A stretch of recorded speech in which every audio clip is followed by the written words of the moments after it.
భారతీయ జనతా పార్టీకి సంబంధించినటువంటి విజేతల బృందం నిన్న చంద్రబాబు గారిని కలిసిందని మాట్లాడుకున్నాం. పురంధేశ్వరి గారి నేతృత్వంలో వెళ్ళారు, వాళ్ళందరినీ సన్మానించారు. 8 మంది ఎమ్మెల్యేలు, 3 ఎంపీలని కూడా, అట్లా కేంద్ర మంత్రిగా ఉన్నటువంటి శ్రీనివాస్ వర్మ గారిని, రాష్ట్ర మంత్రిగా ఉన్నటువంటి సత్యకుమార్ని. అయితే ఈ సందర్భంగా ఓ వినతి పత్రాన్ని ఇచ్చారు.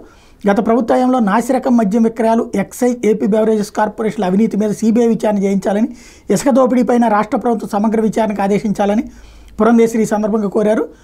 చంద్రబాబుకి ఈ సందర్భంగా వినతిపత్రం ఇచ్చారు. నాణ్యత లేని మద్యం కారణంగా గత 5 ఏళ్లలో పెద్ద సంఖ్యలో మరణించారని పేర్కొన్నారు. అలాగే ఇజ్రాయెల్, పాలస్తీనా, ఉక్రెయిన్, రష్యా యుద్ధాల్లో మరణించిన వాళ్ళకి మించి నాసిరకం మద్యం తాగి చనిపోయారన్నారు. అధికారిక లెక్కల ప్రకారం 33,000 కోట్ల మద్యం అమ్మకాలు చూపిస్తున్నారని, కొనుగోలు అమ్మకంలో తేడా 400% నుంచి 500% వరకు ఉంటుందని, ఇదంతా వైకాపా నేతల జేబుల్లోకి చేరిందని ఆమె పేర్కొన్నారు.